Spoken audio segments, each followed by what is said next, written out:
नमस्कार दोस्तों, हम लाइव हाजिर हैं और आज रिलीज हुई है शाहिद कपूर की फिल्म देवा। मैं किसी वजह से ट्रैवल कर रहा हूं, इसलिए मैंने फिल्म नहीं देखी है। लेकिन रवि जी से मेरी पहले ही बात हो गई थी और मैंने कहा था आप इस फिल्म को देख लीजिएगा, क्योंकि मैं शायद नहीं देख पाऊंगा। और आज रवि जी इस फिल्म को देखने के बाद हाजिर हुए हमारे सामने। तो रवि जी से बात करेंगे कैसी लगी उन्हें ये फिल्म। इसके अलावा आज बॉलीवुड में जो कुछ भी हुआ उस पर भी चर्चा होगी। आज एक बड़ी खबर ये आई कि ममता कुलकर्णी को महामंडलेश्वर पद से हटा दिया गया, हम इस पर भी बात करेंगे। हम ये भी बात करेंगे कि सैफ अली खान के घर में जो हमलावर घुसा था उसका फेस रिकॉग्निशन टेस्ट पॉजिटिव आया है, यानी जो शख्स पकड़ा गया और जो शख्स सीसीटीवी में है वो एक ही बताया जा रहा है। लेकिन इन सारी बातों की तरफ हम बढ़ें उससे पहले सबसे जरूरी यह है कि आज रिलीज हुई देवा कैसी है, क्या शाहिद कपूर के करियर को कुछ फायदा देगी। तो रवि जी, कैसा रहा आपका मतलब आज का दिन, और आपने क्या इस जी। फिल्म को एंजॉय किया, क्या देखा आपने? आप कह रहे हैं एंजॉय किया, मुझे नींद आ रही थी फिल्म देखते हुए। ओह बिल्कुल, मतलब एकदम हाँ। क्या बना रहे हैं मतलब। और सबसे पहली बात तो भाई, आप क्यों झूठ बोलते हैं, सबसे बड़ी बात ये है। हम्म। जब से फिल्म अनाउंस हुई थी, जब से इस फिल्म की शूटिंग हुई, टीजर हाँ। आया, ट्रेलर आया, बार हाँ। बार कहा गया, सवाल उठे। पर्सनली शाहिद कपूर से लोगों ने, पत्रकारों ने पूछा कि क्या ये फिल्म 2013 की मलयालम फिल्म मुंबई पुलिस का रीमेक है, हाँ। हाँ। जिसको कि रोशन एंड्रूज ने डायरेक्ट किया था, वही इस हाँ। फिल्म के डायरेक्टर भी जी। हैं। वो एकदम सफेद झूठ बोलते रहे। हाँ। नहीं हाँ। नहीं, हाँ। ऐसा नहीं है, मैं रोशन एंड्रूज के साथ एक फिल्म जरूर कर रहा हूं, लेकिन वो मुंबई पुलिस का रीमेक नहीं है, वगैरह वगैरह। हम्म। आश्चर्य की बात है कि ये फिल्म पूरी पूरी वही, अच्छा। मतलब अगर आप थोड़ा बहुत उसमें बदलाव कर दें, बेसिक प्रीमाइसिस वही है, बल्कि काफी हाँ। कुछ वही है। क्योंकि उस फिल्म में एक होमोसेक्सुअलिटी को लेकर एंगल था, और हिंदी हाँ। सिनेमा में वो चीजें नहीं चलती हैं। और क्योंकि हम्म। वो एक कंटेंट सिनेमा था, इनको कंटेंट सिनेमा से ज्यादा मास सिनेमा बनाना है, मसाला सिनेमा बनाना है। तो हम्म। उतना फेर बदल किया आपने। ठीक है भाई, अब वो फिल्म 2013 में बनी थी, मलयालम फिल्म थी, तो उनके पास बजट उतना नहीं था, टेक्नोलॉजी आज की तरह एडवांस नहीं रही होगी, तो प्रोडक्शन वैल्यू तो आपकी बढ़ जाती है इस फिल्म में। लेकिन मूल बात तो आप वही कह रहे हैं। तो क्या इन्हें अब ये कहने में शर्म आ रही है कि हम किसी साउथ की फिल्म का रीमेक कर रहे हैं? क्या कहेंगे आपकी, नहीं हम उससे इंस्पायर हैं, तो ये कहने में शर्म आ रही है? किस बात की शर्म आ रही है आपको? क्यों आप झूठ बोल रहे हैं? आप एक्सेप्ट करते ना। तो हम्म। सबसे पहले तो वो दर्शक जिन्होंने की मुंबई पुलिस देख रखी है, तो आपने उनसे हाँ। बहुत बड़ा झूठ बोला। फिर आपने हम्म। ये भी झूठ बोला बाकी दर्शकों से भी कि हम तो हाँ। ओरिजिनल फिल्म पे काम कर रहे हैं भाई, हम शाहिद हाँ। कपूर हैं और हम एक ओरिजिनल फिल्म पे काम कर रहे हैं। ये अलग हाँ। बात है कि तमाम बॉलीवुड सितारों की तरह हम भी हाँ। साउथ के निर्देशकों के साथ में जो है, या उनकी हम्म। टीम के साथ में फिल्म बना रहे हैं। तो हाँ। जब हाँ। किसी चीज की नींव जो है वो झूठ पर रखी जाएगी, तो वो निश्चित ही हम्म। खोखली बनेगी, ये बात तो तय है। हाँ। इसको आप प्रकृति का न्याय कहिए या कुछ भी कहिए। तो हाँ। ये फिल्म जो है, कहने भले ही इनके दिमाग में था कि हम एक मास के लिए फिल्म बनाने जा रहे हैं, बेसिकली एक क्लास की फिल्म है। क्योंकि हाँ। पूरी फिल्म की कहानी पे भी मैं आऊंगा, जिस तरह से हम्म। पूरी फिल्म बुनी गई है, वो मास के लिए कतई नहीं है। सिर्फ फिल्म में एक्शन सीन डाल देने से वो फिल्म मास की नहीं हो जाती है। इनको लगता हो कि हम्म। बस मारधाड़ दिखा दो, मास देखने आ जाएगा, नहीं। फिल्म हाँ। कहानी का स्ट्रक्चर क्या है, उसमें आप क्या कह रहे हैं? तो कहानी तो हाँ। आप इंडिविजुअल की दिखा रहे हैं यहाँ पे। हाँ। एक इंडिविजुअल के, जिसकी की मतलब पूरी सोसाइटी से, या जो भी तबका होता है कोई खास, जैसे पुष्पा की बात करें तो मजदूर तबके की बात करें, वो एक इंडिविजुअल की लड़ाई दिखा रहे हैं। तो एक पर्सनल लड़ाई आप दिखा रहे हैं, या एक पर्सनल जो है वो इन्वेस्टिगेशन दिखा रहे हैं, उससे सोच रहे हैं कि मास कनेक्ट हो जाएगा। और वो बड़ा क्लासी टाइप का है। ये फिल्म बहुत टेक्निकल है, मैं आपको बताऊं। क्योंकि एक ये मर्डर का इन्वेस्टिगेशन चल रहा है। अब मैं कहानी पे आता हूँ। कहानी यह है कि देवा आम्बरे जो है, मुंबई पुलिस का एक ऑफिसर है, सीनियर ऑफिसर है। हालांकि उससे भी सीनियर ऑफिसर इसमें है। तो फिल्म शुरू होती है कि वो बाइक पर चला आ रहा है और अपने सीनियर को वो फोन कर रहा है कि जिस मर्डर का मैं इन्वेस्टिगेशन कर रहा था, मुझे उसमें हत्यारे का पता लग गया है, और बस हाँ। मैं आ रहा हूं।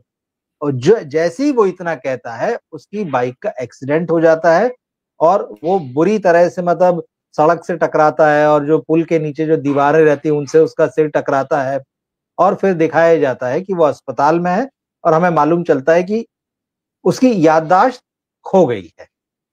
ओके। अब याददाश्त खोने का मामला भी यहाँ बड़ा अलग तरह का, कई बार होता है कि याददाश्त पूरी खो जाती है, कई बार होता है कि थोड़ा कोई हिस्सा जो है वो गुम हो जाता है याददाश्त का, धीरे धीरे आता है, तो फिर वो सारी चीजें टेक्निकल है। तो अब उसकी याददाश्त जब यहाँ पे खो गई है तो अब उसे पता नहीं है कि वो किस केस पर काम कर रहा था, किसकी हत्या की वो बात कर रहा था सीनियर से। अब उसका सीनियर उसको याद दिलाने की कोशिश कर रहा है। इसमें हालांकि मुझे एक मैसेज लगा इस सीन को देखते हुए, जैसे ये लोग जब सिगरेट और शराब का दिखाते हैं कि स्वास्थ्य के लिए हानिकारक है, सेंसर बोर्ड लगवा देता है, तो सेंसर बोर्ड को यह भी लगवाना चाहिए कि जब आप बाइक पर इस तरह चलें तो हेलमेट पहनकर चलें, क्योंकि मुझे लगा कि अगर वहां पे देव आम्रे ने अगर हेलमेट पहन रखा होता तो उसकी याददाश्त नहीं जाती और ये फिल्म इतनी सारी बनाने की जरूरत नहीं पड़ती। तो और एक पुलिस वाला होकर हेलमेट नहीं पहना, और एक पुलिस वाला होकर जो है उसने हेलमेट नहीं पहना, तो हेलमेट नहीं पहनता तो इतना सब ड्रामा ही, हेलमेट पहन लेता तो इतना ड्रामा ही नहीं होता। तो खैर हेलमेट नहीं पहनने का नुकसान इस पुलिस जो है कानून की रखवाली होती है और पुलिस ही कानून को नहीं मान रही है। और आपने बात भी बहुत अच्छी कही कि फिर ये फिल्म नहीं बनती, लोगों के सर में दर्द नहीं होता, उसके सर में चोट नहीं लगती है, बड़े फायदे हो जाते हैं। नींद, हाँ थिएटर में बैठे बैठे नींद नहीं आती इसको देखते हुए, कुछ और देखते भाई, कुछ और बनता कुछ बढ़िया। तो अब जो है उसकी याददाश्त दिलाने की कोशिश, वापस दिलाने की कोशिश कर रहा है वो व्यक्ति जो उसका सीनियर है, जो रिश्ते में उसका जीजा भी लगता है। अब बस इसी के आसपास जो है फिर पूरी कहानी जो है बुंदी, अब मैं डिटेल में इसलिए नहीं जाऊंगा कि अगर कोई देखना चाहता है तो वो देखे। अब वो किस केस पर काम कर रहा था, दरअसल उनके एक साथी पुलिस वाले का ही मर्डर हुआ है, उसकी गोली मारकर हत्या कर दी गई है। जब वो पुलिस में अपनी वीरता के लिए मेडल ले रहा था तो अचानक कहीं दूर इमारत से एक गोली चली और उसके सीने में उतर गई और वो मर गया। अब इसी मामले की जांच चल रही है और सारा मामला, और क्योंकि शाहिद का बहुत खास था, शाहिद कपूर इसमें ऐसा पुलिस वाला बना है जो अपने साथी पुलिस वालों को जो है हमेशा कहता है यार तुम तो मेरे भाई हो, तो जो मर गया उसको भी भाई बताता है, जो उसका जीजा है उसको कहता वी आर ब्रदर्स, तो मतलब वो उसका इस तरह का है। और फिल्म में बताया गया कि वो अपने बाप से बहुत नफरत करता है, हालांकि वो बैक स्टोरी नहीं बताई गई है। तो ये भी एक बड़ी खामी है, अगर आप ये बता रहे हैं कि वो अपने पिता से बहुत नफरत करता है, उसने अपने पिता को जेल भिजवा दिया था, तो उसका पिता करता क्या था, कौन था, क्यों ये नफरत इतनी ज्यादा बढ़ी है, और क्यों उसको लगता है कि मतलब पिता मतलब पुलिस वाला बना जबकि वो, तो क्यों पुलिस वाला बना, मतलब ऐसे बहुत सारे ऐसे सवाल हैं जिनके जवाब होना चाहिए। तो एक प्रॉपर बैक स्टोरी होना चाहिए, तो बैक स्टोरी नहीं है, वो सिर्फ डायलॉग डायलॉग डायलॉग में चलती चीजें और वो भी क्लियर नहीं होती। तो ये पूरी कहानी है, आखिर में वो जो देव आम्रे होता है वो, उसको पता चल जाता है कि वो मर्डर क्यों हुआ उस पुलिस ऑफिसर का, किसने मारा। तो अब ये सारी चीजें मैं नहीं बताऊंगा, जिससे देखना हो देखें। इसके अलावा फिल्म में क्योंकि यहाँ पर पूजा हेगड़े भी हैं, तो एक लव इंटरेस्ट भी उनको दिखाना था, दिखाया, लेकिन उस लव इंटरेस्ट का कोई मतलब ही नहीं है क्योंकि लव स्टोरी है ही नहीं इसमें। मतलब एक अंदाजे से आप अंदाजा लगा लीजिए, या बड़ी देर बाद छलांग लगाते हुए एक दो सीन आते हैं और फिर लगता है अच्छा चलो इनके बीच में प्यार भी हो गया। इनके बीच एक तरफ आप प्यार दिखा रहे हैं, दूसरी तरफ शाहिद कपूर को एक ऐसे कैरेक्टर के रूप में दिखा रहे हैं, वो जिस बिल्डिंग में रहता है वहां पे कोई भाभी जी नुमा रहती हैं, उसके साथ आप उसके सीन दिखा रहे हो, मतलब क्या कहना चाह रहे हो भाई, क्यों वो सब दिखा रहे हो। ठीक है आप उसको लाइन अप करते हो स्टोरी में, लेकिन उसका कुछ सेंस निकलना चाहिए ना, वो ढंग का लगना चाहिए। तो कुल मिला के इस तरह की कहानी जी। फिर से मतलब बॉलीवुड के जो अच्छे दिन आने की जो उम्मीद थी उसमें एक महीना सुहा हो गया 2025 का। बिल्कुल इस साल के बचे 11 महीने आखिरी फिल्म ने निराश किया इस साल की जो आई है। और इस दौरान हमें शाहिद कपूर, जैसे कि हर बार होता है, बहुत सारे पॉडकास्ट में दिखाई दिए और हर कोई उम्मीद कर रहा था कि थोड़ा क्रेजी सा कैरेक्टर उन्होंने किया है कबीर सिंह की तरह, या मतलब जिस तरह से उनकी एक पहचान है कि वो क्रेजी सा कैरेक्टर करते हैं तो लोग पसंद करने लगते हैं, लेकिन वो इस कैरेक्टर में उतनी क्रेजीनेस भी नहीं है। नहीं, इसमें क्रेजीनेस है, हाँ देखिए फिर वही बात है कि सिनेमा एक टीम वर्क है, आपको हर जी कैरेक्टर पे काम करना होगा, आपको हर जी। कैरेक्टर का बैलेंस बनाना होगा। जैसे जिगजैग में सारे टुकड़े आप जोड़कर एक मुकम्मल तस्वीर बनाते हैं, आपको हम्म। वैसा बनाना होगा। ऐसा नहीं होगा कि एक में कुछ ज्यादा ही आपने कोने निकाल दिए तो वो बाहर जा रहा है, एक भोतरा हाँ रह गया है तो वो दूसरी तरफ जा रहा है, आपको उसको हाँ। फिट करना पड़ता है। अब यहाँ पे शाहिद कपूर को इतना बड़ा हीरो बता रहे हैं आप, मतलब अब हम्म। क्योंकि वो फिल्म के हीरो हैं तो आपने सारे मसाले और सारी कहानियां उसी के हिस्से में रख दी हैं। हाँ। बाकी लोग जो है वो बहुत ही सेकेंडरी दिखते हैं, कोई उनके पैरेलल नजर ही नहीं आता है, और सारा स्टाइल आपने शाहिद को ही दे दिया है। वो जो क्रेजीनेस जो कबीर सिंह की बात सब लोग करते हैं, हम भी कर रहे हैं, तो आपने उसको एक वही पागलपन वाला दे दिया है। उसके पीछे कोई ठोस लॉजिक समझ में नहीं आ रहा है। वो पागलपन ठीक है, अच्छा लगता है कि शाहिद ने मेहनत की है पर्दे पर उस तरह से दिखने के लिए। एक डांस उनके हिस्से आया है, डांस बहुत अच्छा करते हैं, ये सब जानते हैं, बहुत बढ़िया हाँ डांस किया है। लेकिन ये सब सिनेमा नहीं है ना, इन सबको आपको बिल्कुल। मुकम्मल बनाना पड़ता है। सिर्फ उतना बस कह देने से नहीं कि यार शाहिद कपूर ने बड़ा अच्छा काम किया, खूब अच्छी एक्टिंग की, पागलपन और सनकीपन में वो बड़े अच्छे लग रहे थे, तो लेकिन डायलॉग्स कहाँ है फिर आप उनको वैसे डायलॉग्स दीजिए। एक भी डायलॉग ऐसा नहीं है शाहिद कपूर के मुंह से निकला हुआ जो आप शायद ट्रेलर देख लीजिए, टीजर देख लीजिए, या पूरी फिल्म उठा के देख लीजिए कि आपको याद रह जाए कि यार शाहिद ने ये डायलॉग बोला है। और बात ये भी है कि शाहिद कपूर या जो वरुण धवन या अर्जुन कपूर, ये जो एक्टर्स हैं, ये कहीं से वो पुलिस वाले के रोल में फिट नहीं होते हैं। हाँ इनकी कद काठी जिस तरह की है, वो लगता नहीं है कि अच्छा ये पुलिस वाला, फिर आप उसको इतना ताकतवर बना देते हो और फिर उसको इतना क्रूर बना देते हो, उससे हट्टे कट्टे लंबे चौड़े जो लोग हैं वो पर्दे पर उससे डर रहे हैं। तो लगता है यार ये हम्म। आदमी रियल लाइफ में एक हाथ मार देगा तो सामने वाला गिर जाएगा, लेकिन पर्दे पर आप उसको ऐसा दिखा, वो गले भी हाँ। तो उतरना चाहिए ना चीजें। तो बहुत सारी चीजें ऐसी है। तो ठीक है, शाहिद का परफॉर्मेंस अच्छा है, उसमें कोई इसमें संदेह नहीं, मगर हम्म समस्या वही है कि वो उस कैरेक्टर में जैसा चाहिए वैसा जमते नहीं है। और वो हम्म क्रेजी रूप है, ठीक है, जिन लोगों को अच्छा लगता है वो देखें, अगर उसके लिए हम्म देखना चाहते हैं तो। कहानी हम्म में ऐसा दम नहीं है, फिल्म में ऐसा कोई दम नहीं है, बहुत स्लो है एलीट क्लास के लिए।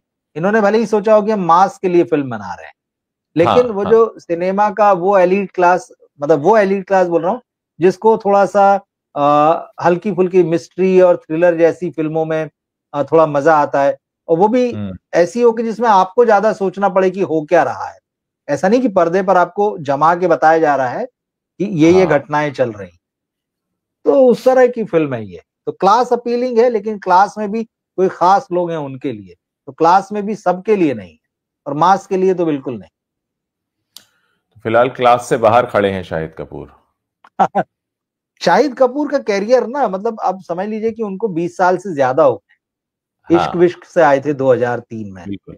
और वैसे आप देखें तो लगभग 30 से 32-33 फिल्में वो कर चुके हैं। उनके हिस्से हम्म। भी 4-5-6 ही फिल्में ऐसी हैं जिनको कि आप कहेंगे हाँ यार ये अच्छी फिल्में हैं, जो उनके नाम से देखी जा सकती हैं। कबीर सिंह ले लीजिए, जब भी मैट ले लीजिए, पद्मावत भले ही उनके नाम पर हिट है लेकिन वो उनकी फिल्म नहीं है, हम नहीं सब है। जानते हैं। तो इस तरह की 2-3 फिल्में इक्का दुक्का, और मतलब ये हाँ एक विवाह फिल्म है राजश्री की हम्म। जो थी, तो हाँ वो हाँ। बड़ी, लेकिन उसके अलावा ऐसा कुछ भी नहीं है उनके पास। चल रहे हैं क्योंकि हमारी फिल्म इंडस्ट्री में अच्छे एक्टर्स और अच्छे स्टार मटेरियल जो हैं वो नहीं है, तो फिर चल रहे हैं, चलते रहेंगे आगे भी। शाहिद के कैरियर की सबसे बड़ी समस्या मुझे ये समझ में आती है कि उनकी स्क्रिप्ट का सिलेक्शन जो है ना बहुत गलत है। गलत उन्होंने है हाँ। अच्छा एक्टर होने के बावजूद, अच्छा डांस परफॉर्मर होने के बावजूद इतनी खराब खराब स्क्रिप्ट चुनी है कि जिसका मतलब आप उनकी फिल्मोग्राफी उठाकर देखेंगे तो आपको पता चल जाएगा। दूसरी हम्म चीज चीज जो है वो शाहिद के साथ उनकी कुछ पर्सनल प्रॉब्लम ऐसी है कि अगर कोई डायरेक्टर एक बार उनके साथ काम कर लेता है तो वो हम्म दूसरी बार उनके साथ काम नहीं करता है। हम्म। तो उनकी फिल्मोग्राफी में आपको ये चीज भी मिलेगी। इक्का दुक्का शायद किसी ने, विशाल भारद्वाज है जैसे, उन्होंने रिपीट किया है, एक आध दो नाम शायद कोई और हो सकते हैं। ज्यादातर लोगों ने, हाँ और जिन बड़े मैंने लोगों ने किया है उन्होंने तो रिपीट ही नहीं किया है। मैंने ये बात सुनी है कि शाहिद डायरेक्टर के साथ काफी दखलंदाजी करते हैं। कुछ लोगों ने, जो लोग सेट पर बहुत क्लोज रहते हैं डायरेक्टर के, जिनके सामने शूट होता है, ऐसी किसी चर्चा में मेरे सुनने में आया था जिसमें कहा गया कि बहुत ज्यादा इंटरफेयर करते हैं वो सीन में। डायरेक्टर को जो विजन चाहिए उसमें फिर उनका भी विजन हमेशा ऐड होता है और उस हिसाब से चीजें होती हैं। ये शाहिद कपूर का बिल्कुल आंखों देखा हाल है जो उन लोगों ने बताया जिनके सामने शाहिद कपूर शूट करते हैं। देखिए, आपने ये जो बात कही है, मैं एक बात कहता हूँ, इनकी 4 सफल फिल्में लेते हैं। हाँ, और जिन डायरेक्टर्स के साथ इन्होंने काम किया, तो क्या इनकी हाँ, औकात है कि ये उनके काम में हस्तक्षेप कर सकें? कबीर सिंह, हाँ, क्या ये बोल सकते हैं उसके डायरेक्टर को? विवाह, सूरज बढ़ जाती है, क्या शाहिद कपूर समझा सकते हैं कि भाई कैसे कैमरा मैं लगाओ, मुझे क्या कराओ, कहाँ खड़ा करो? हाँ, जब वी मेट, इम्तियाज अली, इम्तियाज उस अली, वक्त तो बहुत ही पीक पे थे। और पद्मावत, संजय लीला भंसाली, क्या ये संजय लीला भंसाली को भंसाली, बोल सकते हैं? तो जो इनके नाम पे ये बड़ी फिल्मों का क्रेडिट है, ये उनका है जिनको ये कुछ बोल नहीं सकते। बाकी जो हाँ, जिनको एवरेज, बोल सका फ्लॉप, आपने सही कहा। डिजास्टर है, वो सारे हाँ, इस लिस्ट में शामिल होते हैं। तो इसका ये मतलब है कि आप चुप रहिए, जो डायरेक्टर कह हाँ, रहा है वो सुनिए। जिस पर चढ़ बनी तो कह लिया तो हाँ, फिल्म की बिल्कुल। रेड लग गई, और जिस पे चढ़ नहीं बन पाई तो नहीं कह पाए तो फिल्म चल गई, लेकिन बिल्कुल। अपनी चलाने की कोशिश जरूर की। मुझे लगता है कि ऐसे, जी, जी, नहीं आप बताइए। मतलब ऐसे कलाकार जो है ना, उनके लिए फिर यही कहना कि अगर आपको इतना ही ज्यादा राइटिंग का और डायरेक्शन का कीड़ा है, तो भाई आप अपनी फिल्म बनाइए, आपको किसने रोका है? हम्म, आप इतने सालों से हैं, आपको बहुत एक्सपीरियंस है, आपको लगता नहीं मैं मेरे विजन का सिनेमा बनाना चाहता हूँ, बना सकता हूँ, तो आप बनाइए ना, किसने रोका है? किसने आपके घर में तो सब हैं, मतलब आप पूरी टीम भी, इनके पिताजी ने पूरी भी फिल्म नाटक बनाई थी मंडली है। इनको लेके। हाँ, हाँ, हाँ, हाँ, इनके पिताजी ने भी इनको लेके फिल्म बनाई थी। कहो खुद हम्म, ही याद ना करते हो, अब तो लोगों को भी याद नहीं होगी कौन सी फिल्म है वो। हाँ, तो ऐसा नहीं है भाई, आप जिसका जो काम है उसको करने दीजिए, आपका जो काम है वो आप कीजिए। आप अच्छा कर लेते हैं, सब मानते हैं, तो आप उस काम को कीजिए। आप क्यों बेकार में दूसरे काम में टांग अड़ाते हैं? और फिल्म का हम्म। नतीजा उसके बाद दिखता है, बॉक्स ऑफिस पे औंधे मुंह गिरी होती है फिल्म आपकी। तो ये समस्याएं हैं, ये पर्सनैलिटी की प्रॉब्लम है, मुझे ऐसा लगता है। तो क्या देवा के एक रीमेक होने का फायदा हाल फिलहाल में चल रही फिल्मों को मिल सकता है? आपको क्या लग रहा है? नहीं, देवा तो देखिए, ये तो नहीं चलेगी, मैंने आपको जैसे बताया, मतलब फिल्म को देख कर लगता है कि ये चलने वाली नहीं। तो अब हाल फिलहाल में थिएटर में कौन सी फिल्म है? पिछले हफ्ते जो स्काई स्काई फोर्स फोर्स है। आई थी वो थी। हम्म। आजाद लगी होगी कहीं कहीं, थोड़ा बहुत हाँ, इमरजेंसी लगी होगी इमरजेंसी तो कर ही कहीं गई है कहीं, लगभग। लगभग, मतलब अगर इक्का दुक्का, मतलब भाई ले दे के स्काई फोर्स ही लगी होगी, थोड़ा ठीक ठाक लगी होगी। तो कहीं हाँ, कहीं हाँ। पुष्पा चल रही, वो भी अब जो बहुत जल्दी ओटीटी पर आने वाली है। तो एक अब बार फिर देखिए, से वो हालत आ रही है कि थिएटर खाली पड़े रहेंगे। हमारे एक दर्शक हैं जो एक मैसेज कर रहे हैं जो मैंने स्क्रीन पे शेयर किया जी, है। कृषा वीलॉग्स 9 है, ये लिख रहे हैं, मेरे भैया जी देवा फिल्म की शूटिंग में ड्राइवर थे। उन्होंने बताया कि शाहिद ऑलवेज डायरेक्टर के साथ एग्री नहीं होते हैं। देवा मूवी भी बहुत लेट रीसेल हो रही है, ये शायद रिलीज लिखना चाह रहे होंगे, और हाँ इसमें हाँ हाँ, एक्स्ट्रा पैसे लगे हैं। अब ये देखिए, अब ये हम नहीं अच्छा, कह रहे हैं, ये हमारे किसी दर्शक का बिल्कुल कहना है। और ये जो बात मैंने बिल्कुल। थोड़ी देर पहले कही थी, मैं नाम नहीं बता सकता उनका जिन्होंने मुझसे कहा था, वो भी जाने माने डायरेक्टर हैं, शाहिद के साथ फिल्म कर ओके, चुके हैं, और उनके साथ काम किए हुए उनकी बहुत कोर टीम के लोग हैं जिन्होंने मुझे सामने से बताया कि भाई बहुत दखल होता है। इसीलिए मैंने कहा, और देखिए अब एक मैसेज भी आ गया। तो ये बात कितनी विजिबल होती है सेट पर कि वो दखल दे रहे होते नहीं बहुत। और देखिए, और शाहिद के बर्ताव की भी समस्या है। आप बहुत सारे जर्नलिस्टों से बात कर सकते हैं इस बारे हैं। जी। में, उनका एक अलग ही एटीट्यूड है, वो एक अलग ही हवा में रहते हैं। उन्हें लगता है कि मतलब मैं तो बस बहुत बड़ा सुपरस्टार हूं, मैं सलमान खान और शाहरुख खान से कम नहीं हूं। तो कभी आप उनसे मिलेंगे, क्योंकि मैं तो मिला हूं, 2-3 जी। मुलाकातें हैं, इंटरव्यू जी। भी लिए हैं। और जी। उनका और मेरा आखिरी इंटरव्यू बहुत अच्छे नोट पर तो नहीं खत्म हुआ था, जो अच्छा, आखिरी क्या बार हुआ उनसे था? बात की थी। हाँ हाँ, मतलब उसमें हुआ ये कि भाई, एक तो यहाँ जो पीआर गड़बड़ करते हैं, मैं हम्म। हमेशा अपनी शर्तों पे काम करते रहा हूं। मैं वो नहीं रहा कि भाई आप 10 मिनट के लिए आइए और 10 मिनट के बाद में आपका इंटरव्यू खत्म हो जाएगा। तो मैंने जब भी हम्म। इंटरव्यू किए, तो भाई मैं मेरे हिसाब से कम 15 से 20 मिनट उतना इंटरव्यू चलेगा ही चलेगा, और आप बीच में दखलंदाजी नहीं देंगे। और साथ ही इन हम्म। लोगों का ये जो होता है ना कि एक्टर बैठेगा तो उसके साथ में पीआर भी बैठेगा या कोई मैनेजर नुमा बैठेगा। तो मैं कभी इस चीज को अलाउ नहीं करता था कि एक तो एक्टर के साथ कोई बैठे और ये 10 मिनट वाले इंटरव्यू मैं नहीं करूंगा। तो हुआ ये कि जब मैं इनसे मैं फिल्म भूल रहा हूँ अभी, शायद याद आएगी तो मैं बताता हूँ। तो मैं इंटरव्यू के लिए गया, मेरी और शाहिद की बातचीत शुरू हुई, 5 मिनट हुए होंगे और वो पीआर जो थी, बड़ी बॉलीवुड पीआर एजेंसी, अब उसको पब्लिसिटी देने की जरूरत नहीं यहाँ पे, तो उसकी एक जो है वो लड़की चली आई, सर प्लीज। तो फिर मुझे गुस्सा आ गया, स्वाभाविक था। तो मैंने कहा भाई मेरी आपसे बात नहीं हुई थी, जिसने लाइनअप किए इंटरव्यू उससे बातचीत हुई थी और मैंने ये बात कही थी। तो मैंने कहा आप तो 5 मिनट हुआ और आप चली आई हैं। उस समय मैं अमर उजाला में था, अपने हिसाब से काम करते थे। तो उसने कहा नहीं सर प्लीज देखिए ज्यादा टाइम नहीं है, बहुत सारे लोग हैं ये वो। तो मैंने उस पीआरओ से कहा कि मेरे काम करने का अपना तरीका है और मैं आपसे ये भी बोल चुका हूं कि अगर इस तरह के इंटरव्यू आपको कराने होते हैं तो आप मुझे मत बुलाया ऐसे किसी भी आर्टिस्ट के इंटरव्यू में।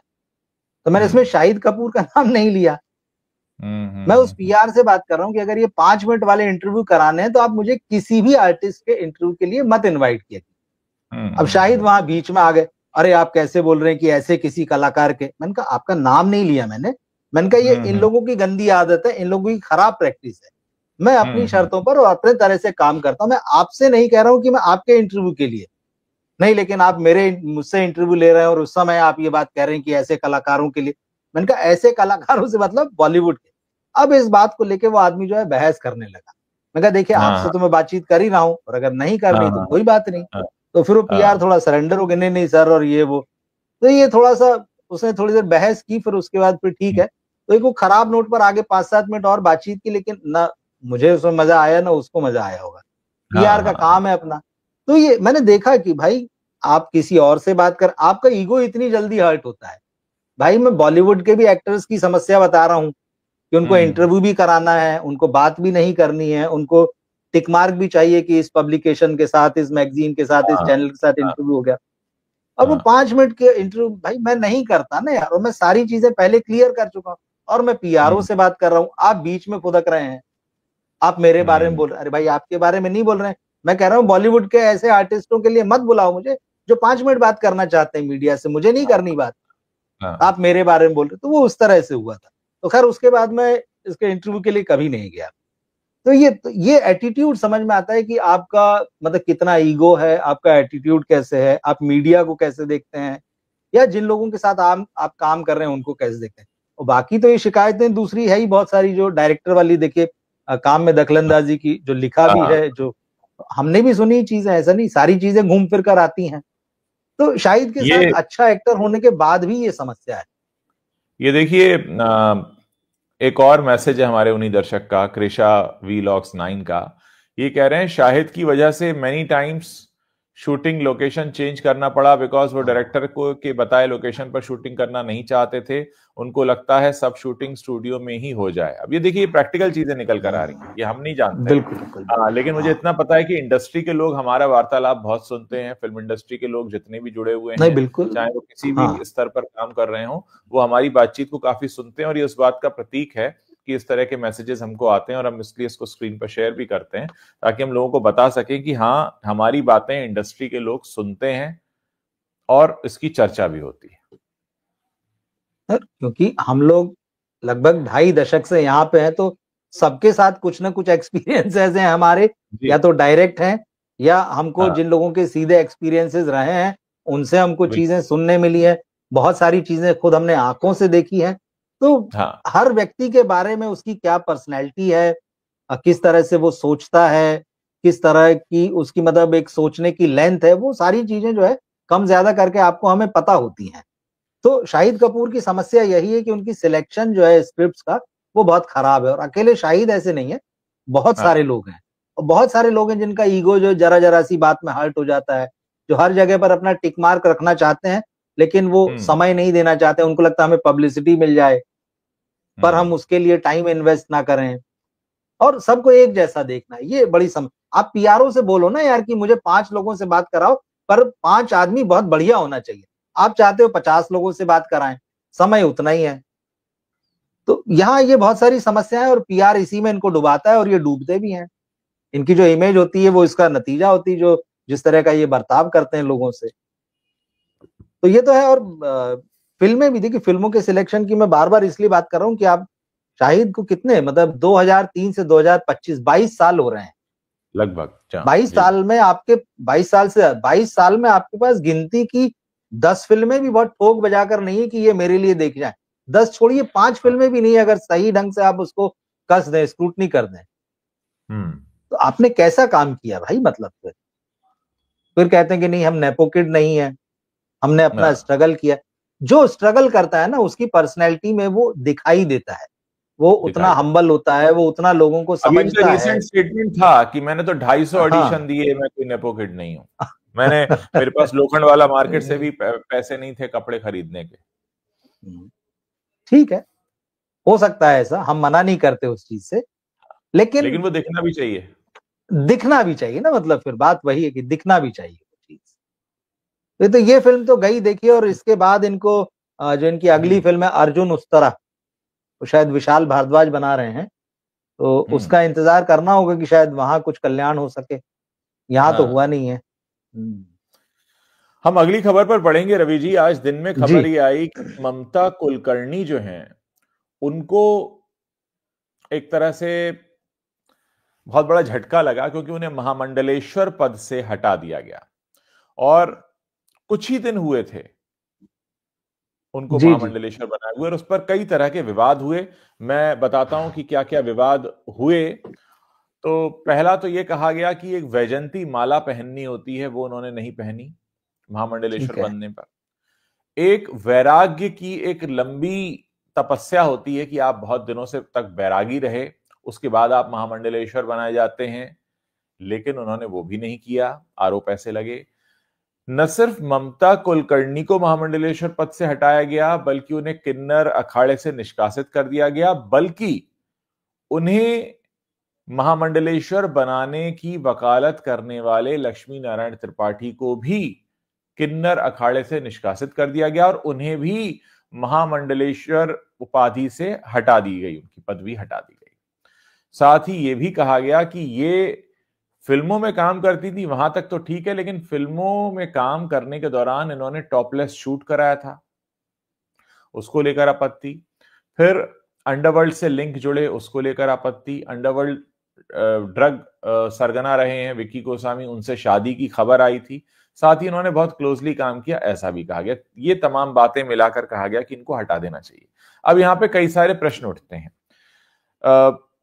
ममता कुलकर्णी ने टॉपलेस शूट कराया था, ये तो बहुत पुरानी बात है और सब जानते हैं, कोई नया नहीं है। ड्रग माफिया से नाम जुड़ा था, नया नहीं है, पहले से सब जानते हैं। हाँ, महामंडलेश्वर बनने के दौरान उन्होंने कुछ स्टेटमेंट दिए थे जो बहुत हैरान करने वाले लगे थे, जिसमें उन्होंने साफ तौर पर कहा था कि मैं भौतिक जीवन जीती रहूंगी, मैं मटेरियलिस्टिक लाइफ जीती रहूंगी, मैं फिल्मों में भी रोल करूंगी साधु सन्यासी के। तो ये तमाम बातें थी जिन पर हैरानी हो रही थी। बाकी वैजंती माला उन्होंने क्यों नहीं पहनी और क्यों वो रुद्राक्ष पहनी रही, ये वही बेहतर बता सकती हैं। लेकिन ये जो कुल मिलाकर पूरा मामला निकल कर आया है, जिस वक्त ममता कुलकर्णी इस बात का ऐलान कर रही थी कि वो साधु सन्यासी जीवन में प्रविष्ट हो रही हैं या हो चुकी हैं, महामंडलेश्वर बनने जा रही हैं, ये सारा का सारा कार्यक्रम चल रहा था इंस्टाग्राम पे। वो बाकायदा इंटरव्यू दे रही थी, कैमरे लगाए गए थे। मतलब कैमरे के सामने जो सन्यास लिया जाता है या इंस्टाग्राम पे अनाउंसमेंट के साथ जो सन्यास लिया जाता है, वो कैसा सन्यास होगा, आप खुद इसका अंदाजा लगा सकते हैं। आप क्या सोचते हैं?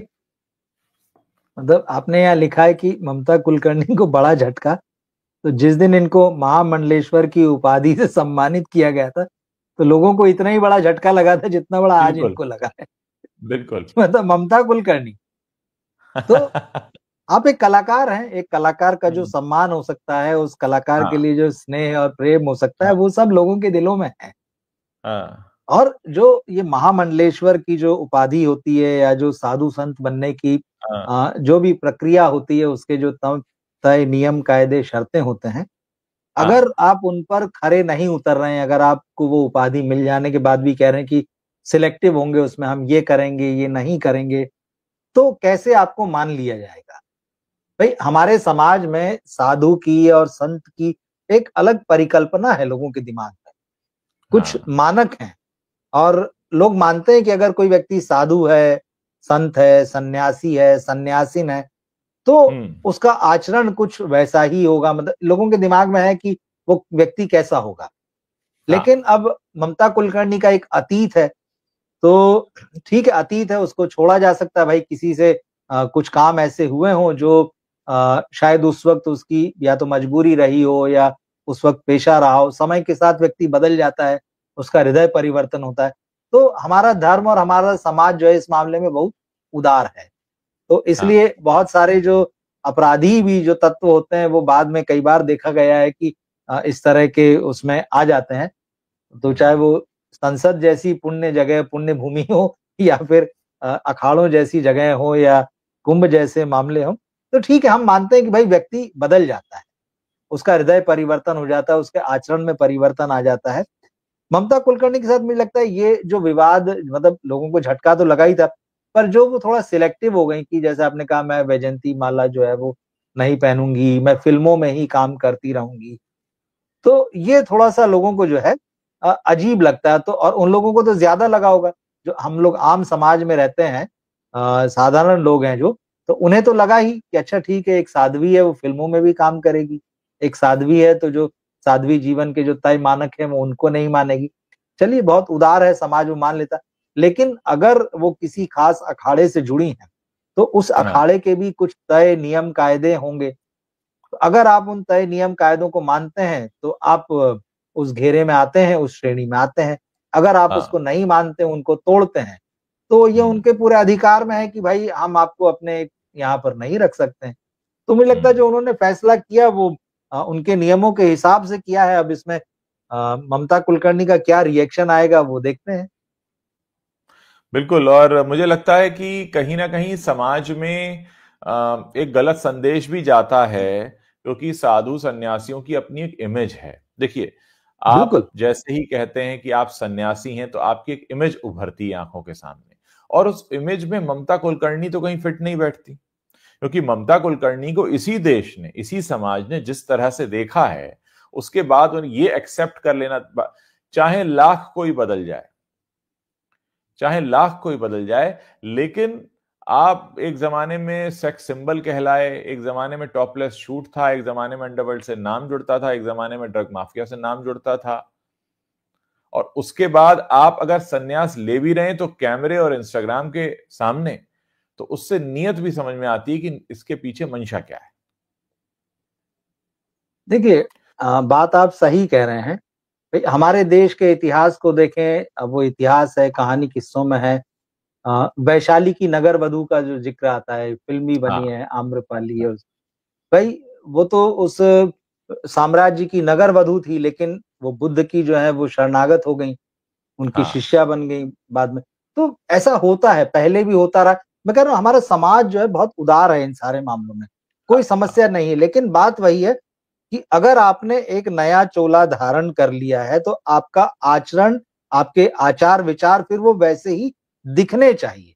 दिखने ये चाहिए। नहीं होगा कि चोला तो आपने नया पहन लिया है और हाँ। आचरण और आचार विचार आपका वही पुराना वाला है। तो मुझे लगता हाँ। है इसीलिए जो संत समाज है उसने नाराजगी जताई होगी और ये फैसला लिया होगा।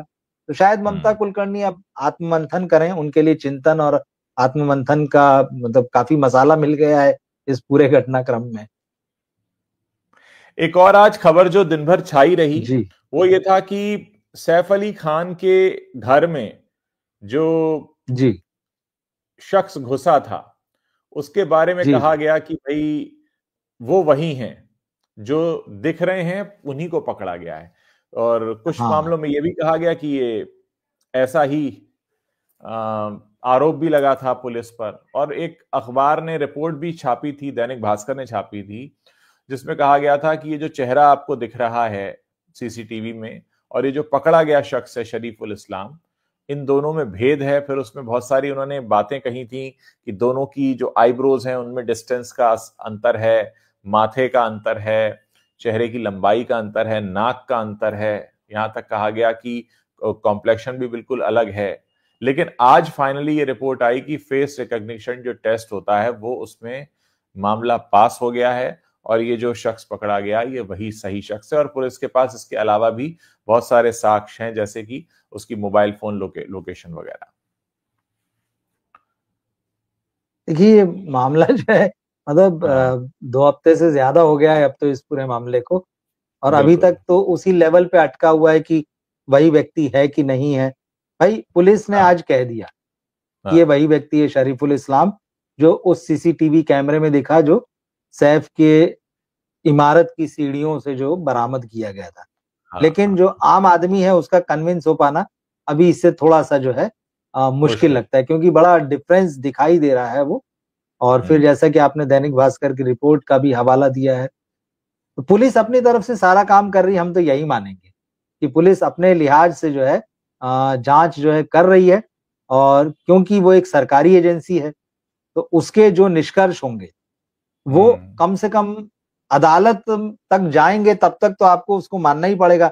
अदालत में कल उस पर बहस हो, चीजें हाँ कुछ और निकल आए, तो आप फिर उस पे उंगली उठा सकते हैं। लेकिन अगर पुलिस इस समय ये कह रही है कि वो जो हम्म फेस रिकॉग्निशन टेक्निक जो है उसका इस्तेमाल जो हमने किया है, उसमें पता चला है कि ये वही शख्स है, तो फिर अब हम्म इस बारे में फिर एक बार ये भी जांच होना चाहिए, या जिस अखबार ने जो वो रिपोर्ट छापी थी, इस रिपोर्ट को भी ले जहां ये जांच हुई है, जहां उसने हाँ जांच कराई है। क्योंकि अब तो बात यह है ना कि सच कौन है। अगर एक हाँ तरफा ही दावा होता तो बात अलग। और जनता में बहुत सारे लोग हैं जो कह रहे हैं कि अच्छा, ऐसे कैसे हो सकता है। तो 2-3 लोगों को और पकड़ा था जो गलत हम्म निकल गए, जो 2 लोग और। हाँ तो हाँ वो सारी चीजें, तो ये बस चीजें चल रही हैं, इसमें अभी कुछ ऐसा ठोस इसमें क्या होगा ये आखिरकार, जब तक ये अदालत में नहीं जाएगा, जब तक सारे हम्म बयान नहीं होंगे। क्योंकि बात सिर्फ फेस रिकॉग्निशन की नहीं है, अभी हम्म फिंगरप्रिंट की भी बात आएगी। अभी फिर वहां हाँ वो जो टोपी मिली है, उसमें जो बाल हाँ मिले हैं, वो डीएनए टेस्ट की भी बात आएगी। पर अगर उतना सारा कुछ भी हो जाता है, तब भी हाँ अदालत में बहुत तरह के एंगल्स पे बहस होती है। चाकू पर बहस होगी, हेक्सा हम्म ब्लेड वर्सेस चाकू जो चल रहा है वो होगी। Yes yes yes. फिर है ना, बातें तो बहुत उस सारी हैं। बहुत सारी करीना चीजें कपूर हैं। को लेकर भी हैं बातें कि करीना कपूर साथ में क्यों करीना नहीं गई, को, चली बिल्कुल। गई, इतनी तो जल्दी ठीक अब कैसे ये, हो गए, इतना मोटा मेडिक्लेम कैसे मिल हाँ, गया, तमाम तमाम है। मतलब इसमें कोई एक बात नहीं है। बिल्कुल, ऐसा नहीं है कि हाँ, हम वहीं अटके पड़े हैं कि कोई कैसे घर में घुस गया। अगर हम शुरू हाँ, करें तो कोई कैसे घर में घुस गया, मारकर कैसे निकल बिल्कुल, गया, कैसे बिल्डिंग के गार्डन में छिपा रहा, क्यों ऑटो में ले जाया गया, क्यों गाड़ी नहीं आई, और क्यों करीना साथ में नहीं गई, और क्यों इतना बड़ा मेडिक्लेम था। तो ये तमाम बातें हैं। और क्यों इतनी जल्दी बिल्कुल सही होकर चलने लगे सैफ अली खान, और क्यों उसी वक्त में इब्राहिम अली का चुना गया कि इनको लॉन्च किया जाए। तमाम बातें, बिल्कुल। बहुत सारे सवाल हैं। इस केस ने इतने सारे सवालों को जन्म दिया है। मतलब कोई 1-2 सिरे नहीं है इस कहानी के, बहुत सारे सिरे हैं, और हर सिरे की अपनी एक कहानी है। अपनी तो एक कहानी। ये है ना, तो ये वेब सीरीज का मसाला है आने वाले दिनों में। जो लोग लिखना हाँ चाहें, जो बनाना चाहें, सत्य घटना से प्रेरित जो है, तो हाँ फिर बताएं और फिर लिख दें कि पर्दे पर की अस्वीकरण जो होता है, डिस्क्लेमर, कि किसी भी सत्य घटना या जीवित या मृत व्यक्ति से इसका कोई संबंध नहीं है। तो लोग, मुझे लगता है, काम पे लग चुके होंगे अब तक तो, और अच्छा है। काफी कुछ है इसमें मतलब। तो अभी हाँ भले ही पुलिस ने कह दिया कि भाई ठीक है, हमारी तरफ से हाँ जो शरीफुल इस्लाम का जो फेस रिकॉग्निशन हम्म, कराना था, वो हाँ हमारे हिसाब से सही है। तो ठीक है, हाँ ये एक कहानी का एक पन्ना ये भी है। पर जी कहानी इतने में खत्म नहीं हुई है, बहुत मोटा नॉवेल है ये। तो अभी इसमें हाँ कई और पन्ने हैं, कई नए जुड़ेंगे, कई खारिज होंगे, अलग अलग हाँ वर्जन आएंगे एक एक चीज के भी। हम्म, तो देखना होगा, मुझे लग, अभी तो 90 दिन में तो शायद चार्जशीट फाइल होगी, 90 दिन का समय होता है जो। जी जी। तो उसमें बहुत सारी बातें निकल कर आएगी, पुलिस क्या क्या रख रही है सामने। तो अभी ये लंबा हम्म चलेगा, मुझे ऐसा लगता अप्रैल तक चीजें चलेंगी, 90 दिन तो अप्रैल में पूरे होंगे। है। तो बिल्कुल, कुल हाँ, और मिलाकर एक उसके अच्छा बाद फिर, खासा ड्रामा क्रिएट हो गया। और बिल्कुल, सवाल कहीं है और जवाब बिल्कुल नहीं है। हाँ, हाँ, देखिए, सीधे जवाब हो, देखिए, अगर सीधा केस होता तो सीधा जवाब होता।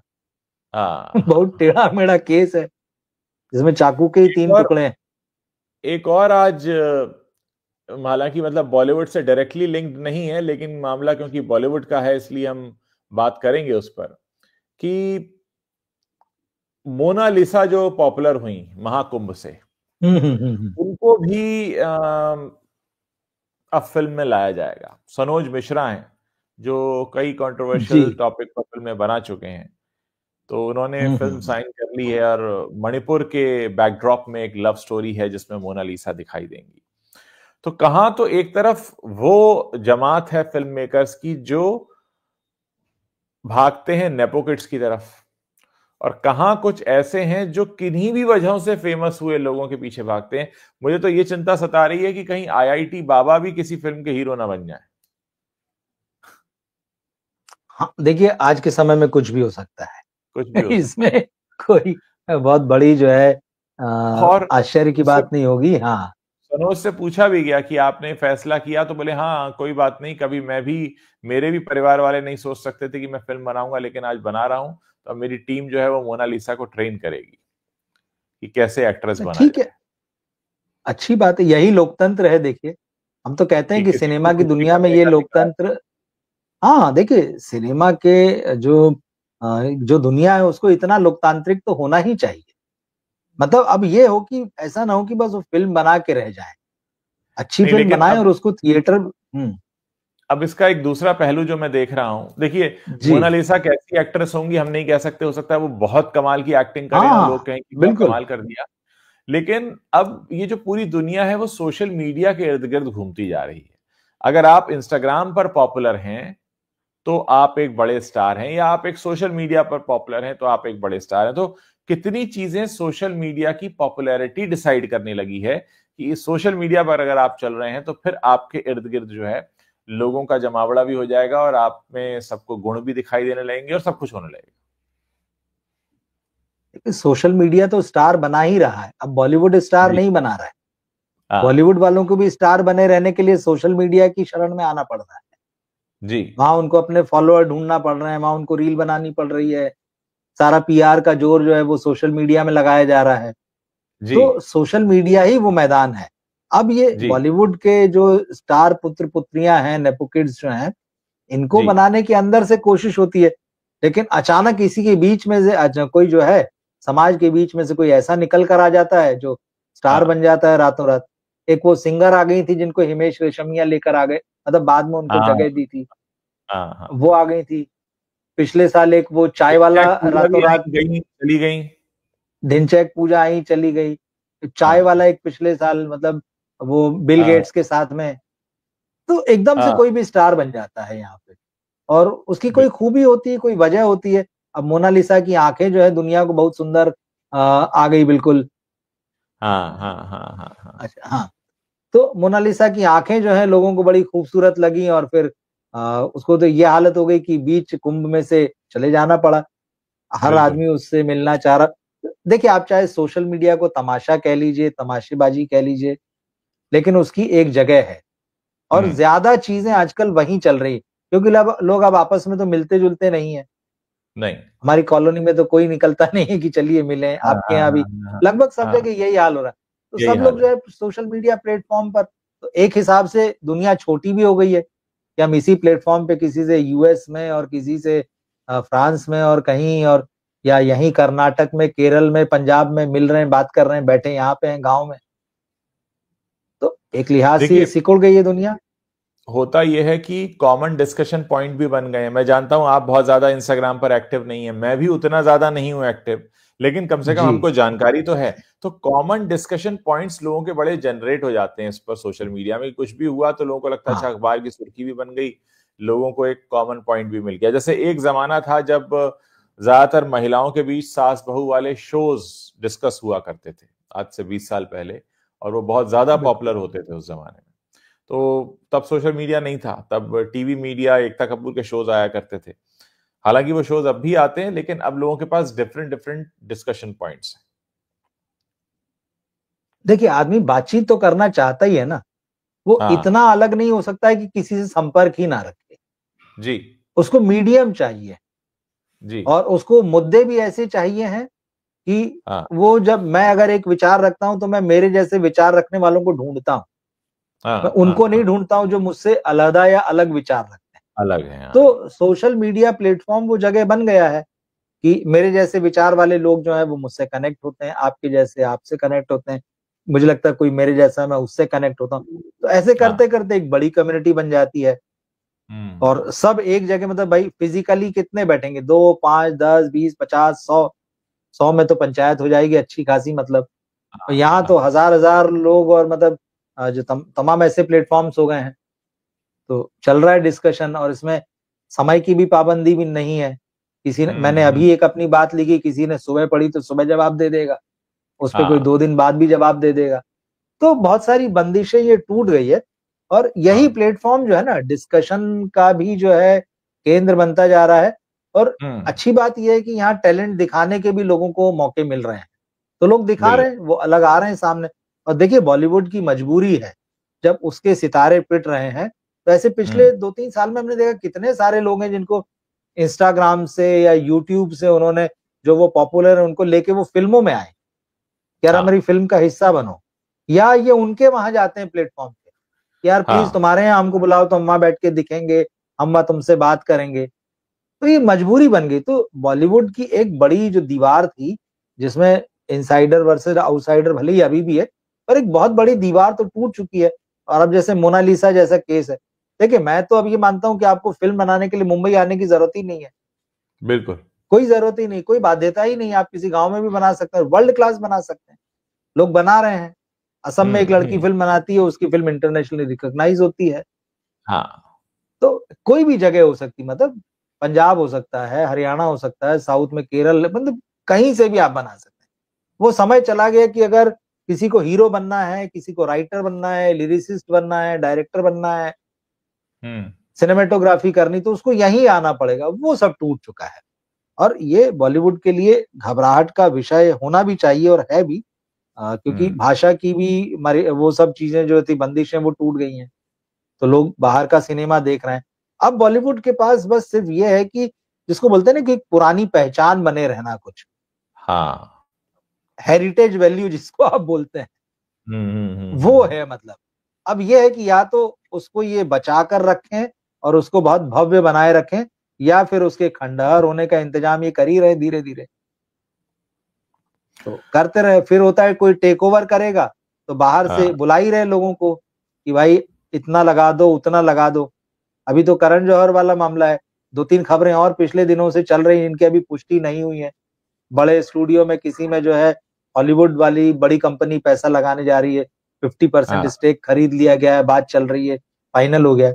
तो ऐसी खबरें सुनाई देगी आने वाले दिनों में। तो या तो आप वही है कि बेच दीजिएगा, जिससे कि इसकी जो हेरिटेज वैल्यू है वो बनी रहे उनके पैसे से। आप तो कुछ कर नहीं रहे हैं, आप तो खंडहर कर रहे हैं इसको बस। हमारे एक दर्शक हैं, वो एक सजेशन दे रहे हैं कि हमें किस पर बात करनी चाहिए, कि हम्म। अनन्या पांडे को कार्तिक की धर्मा फिल्म में कास्ट कर दिया गया है, यानी अब एक आउटसाइडर के ऑपोजिट नेपो किड को रखकर ऑडियंस को खींचना चाह रहे हैं, इस पर भी बात कीजिए। ये तो चीजें होंगी ही, खैर मतलब अभी करण जौहर का कार्तिक आर्यन पर वापस आना ही बहुत कुछ कहता है। और करण जौहर का जो अनएम्प्लॉयमेंट एक्सचेंज है, वहां पे तो सारे नेपो किड के रजिस्ट्रेशन हो ही चुके हैं। तो वहां तो जो भी आएगा कार्तिक आर्यन, तो मतलब चांस तो नेपो किड को ही मिलना था, क्योंकि वो तो अनएम्प्लॉयमेंट का एक्सचेंज चलाते हैं करण जौहर, खासकर नेपो किड्स के लिए। देखिए आप क्या मजा तो सोचते तब हो जब, हाँ वही मैं कह रहा हूँ, मजा तो तब हो जब वो कार्तिक आर्यन को लें और उनके साथ जो है कोई नेपोकिड ना लें, हीरोइन जो है वो कोई ऐसी लड़की को हीरोइन बनाए जो कि बाहर से आई है कार्तिक की तरह। हैं? हाँ। वरना तो वही होगा जैसा आप बता रहे हैं कि सपोर्ट सिस्टम बना रहेगा, जो बाहर वाला हाँ। चल रहा है उसके साथ एक नेपोकिड चिपका दो, हाँ। तो काम तो ये कर ही नहीं। लेकिन देखिए एक्सपोज तो हो ही चुके हैं, और बहुत दिनों तक ये चलेगा नहीं, झटके इनको लग ही रहे हैं। तो अनन्या पांडे तो इस वक्त सबसे, मतलब आलिया भट्ट के बाद में जो है, आलिया भट्ट चलो हम्म। अपन ये मानते हैं कि भाई वो जम गई है, अभी अनन्या हाँ। पांडे एकदम फेवरेट है। तो मैं देख रहा था, देखिए अभी एग्जैक्ट मुझे याद नहीं आ रहा है, 3 4 फिल्में हैं अनन्या पांडे के पास में, और वो सब ठीक ठाक बैनरों की है। 1 2 फिल्में ऐसी हैं जिसमें कि बाहर से आई हुई हीरोइनों को हटाकर जो है अनन्या ने उसको रिप्लेस किया है। अब वो डिटेल हम्म। मैं भूल गया हूँ अभी, लेकिन ये खबरें चल रही हैं लगातार। अनन्या पांडे जो है बॉलीवुड की इस वक्त फेवरेट नेपो किड है आलिया भट्ट के बाद में। तो करण जौहर खूब बढ़ा रहे हैं उसे आगे। देखिए चलना एक तो ना एक दिन नहीं है, चल कुछ भी जाएंगी। कर लें। आपको लगता है? मुझे लगता है नहीं चलेगी। देखिए कितनी करामात आलिया भट्ट दिखाती को है भी वो। चल बताते नाक हैं से कि जीभ को जी। हाँ नाक से जीभ को छूना, कहीं किसी को कुछ तो पसंद आ नहीं, बड़ा जाएगा। टैलेंट है, बड़ा टैलेंट है, बड़ा टैलेंट है। वो तो वेब सीरीज में भी आ रही है, एक जो कॉल मी बे का शायद सीक्वल भी बन रहा है अब, तो ये भी खबरें आ हाँ रही। हाँ। तो मतलब वो तो हर जगह लगाया जाएगा, विज्ञापन भी सारे इन्हीं को मिलते हैं, सारे ब्रांड वो तो जो एक अलग ही है धंधा ना, वो एक अलग ही। तो मतलब यही सब कर रहे हैं और कुछ नहीं कर रहे हैं। तो ठीक है, लेकिन बाहर के लोगों के लिए धीरे धीरे सही, लेकिन रास्ते बनेंगे। और सिनेमा में जैसे कहा ना, कोई मजबूरी नहीं रह गई कि भाई यहीं आके हमें फिल्म बनाना है। आप सब यहाँ झंडे लहराते रहिए, कोई अपना है। झंडा का बाहर ही गाड़ देगा बढ़िया से। आपकी जमीन पे आने की जरूरत ही नहीं पड़ेगी उसको। हम्म। तो पेन नलिन देखिए की फिल्में जनता जिस देखी तरीके उन्होंने से कमेंट बहुत। करती है ना, जनता को भी सब हम्म। समझ में आता है। अब देखिए हमारे दर्शक हैं, उन्होंने कमेंट किया कि करण जौहर जो हाँ है वो एक आउटसाइडर के साथ में नेपोकिड की जोड़ी बना रहे हैं। तो लोगों को सबको समझ में बिल्कुल। आता है। हम में से कोई भी घास नहीं खाता है, हम सब अन्न ही खाते हैं। तो जितना दिमाग करण जौहर के पास है उतना ही दिमाग बाकी लोगों के पास भी सोचना यह है कि करण जौहर क्या खाते है। हैं। आजकल वैसे वो क्या खाते हैं इसकी चर्चा हो रही है, क्योंकि उनका वजन बहुत कम हो हो गया, बड़े रही है। ढीले ढीले कपड़े पहनकर बिल्कुल दिख रहे हैं बिल्कुल। वो। तो लोगों को हाँ हाँ चिंता है हाँ। कि भाई खाते भी हैं कि खाना पीना छूट गया है सब। ओवर साइज है उनके सारे कपड़े आजकल जितने हैं। कोट पहने पहने टहलते रहते हैं और एकदम सब ओवर साइज, बिल्कुल एकदम दुबले पतले हो चुके हैं, गाल पिचक गए हैं, आंखें पिचक हाँ। गई है। हालांकि बीच में उन्होंने कुछ ऐसा स्टेटमेंट दिया था कि नहीं, कुछ मेडिकल टर्म उन्होंने बताई थी कि मतलब सब हेल्दी हूं, मतलब मैं ठीक है। हम्म। पर जनता तो वही बात करती जो दिख रहा है सामने।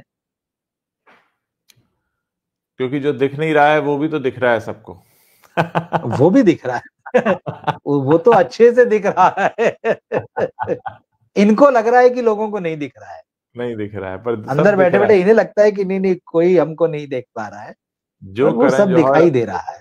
अपनी कंपनी का आधा हिस्सा बेच आए हों, तो उनकी हालत और उनकी खुशी, उनकी मजबूरी, उनकी लिमिटेशंस, उनके चैलेंजेस, उनके दर्द, उनकी कराह सबको समझ में आ रही है।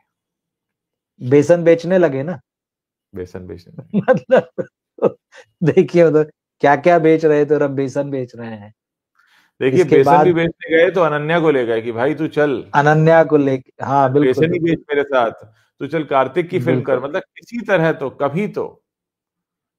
हाँ, अच्छा इसकी हो फील्डिंग सकता भी है चंकी बेसन का पांडे ने बहुत विज्ञापन ही लंबी हिट हो लगाई। जाए। चंकी पांडे ने बड़ी जी। लंबी फील्डिंग लगाई हुई थी अनन्या के जन्म के हाँ। साथ ही, कि शाहरुख के घर में आना जाना शुरू कर अच्छा। दिया था। क्योंकि चंकी की जो वाइफ हैं और जो हम्म। शाहरुख की वाइफ हैं, दोनों डेलियाइट हैं, दोनों जी। दिल्ली से हैं। तो उन्होंने कहा भाई ऐसा है कि अब मेरा करियर तो मैं आखिरी पास्ता बन के रह गया, पर इसको हमें पहला पास्ता बनाना है। तो शुरुआत से ही उन्होंने डेरा जमाया। और सही शाहरुख है। खान भी का भी वही सीन है। मतलब शाहरुख खान भले ही खुद को आउटसाइडर आउटसाइडर मानते हैं, लेकिन इनसाइडर होने के बाद उन्होंने अपने गैंग बनाए और अपने ही लोगों के साथ बार बार काम किया, फिर चाहे करण जौहर हो या चोपड़ाज हो या फिर फराह हो। और उनका भी ये सीन रहा कि जो उनके घर में आने जाने वाले जो उनके क्लोज फ्रेंड हैं उन्हीं को बार बार मौके देना। और अनन्या और सुहाना की दोस्ती का कम से कम इतना तो फायदा है कि आज वो बेसन भी करण जौहर के साथ बेचती हैं। और कार्तिक आर्यन जिसको मजबूरी में दोबारा साइन करना ही पड़ा करण को, तो उसके साथ भी अनन्या पांडे को दिखा दिया जाता है कि भाई उनके साथ। तो ये फायदा तो मिला है। ये चंकी पांडे की फील्डिंग है जो अब काम आ रही है। काम आ रहे हैं, ठीक है। वो वही होता है, जब आप पेड़ लगाते हैं तो फल आने में समय तो लगते ही है भाई। हाँ हाँ हाँ हाँ हाँ हाँ। तो ठीक है, अच्छी बात है, समय आ गया, लेकिन ये है कि फल कैसे आ रहे हैं वो देखना है। क्या इनकी फिल्में चल रही हैं, क्या इनकी फिल्में चलेंगी, कैसा सिनेमा ये बना रहे हैं, सवाल ये है। और बहुत उम्मीद उम्मीद तो इनसे बची नहीं है। इनकी बुद्धि जो है वो समझ में आ चुकी है कि कितनी है और क्या बना सकते हैं, क्या कर सकते हैं। तो ये सारा एक्सपोज हो चुका है इनका मामला। कुछ नया होगा तभी चीजें जो है बदलेंगी। बिल्कुल रवि जी, बहुत अच्छा लंबा सेशन रहा हमारा। हमने बहुत सारी बातें आज कवर कर ली। आपने देवा का रिव्यू बता दिया, हमने ममता कुलकर्णी को जो निकाला गया अखाड़े से वो कवर कर लिया, सैफ अली खान के केस पर अपडेट ले लिया, और जाते जाते हमने अनन्या पांडे और करण जौहर पर भी बात। करण जौहर आगे भी जुड़ते रहेंगे, और अच्छा है, बिल्कुल जो भी कुछ घटनाएं होती हैं बॉलीवुड की उस पर जरूर बात करेंगे। बहुत बहुत शुक्रिया हमारे साथ जुड़ने के लिए, दर्शकों का भी शुक्रिया।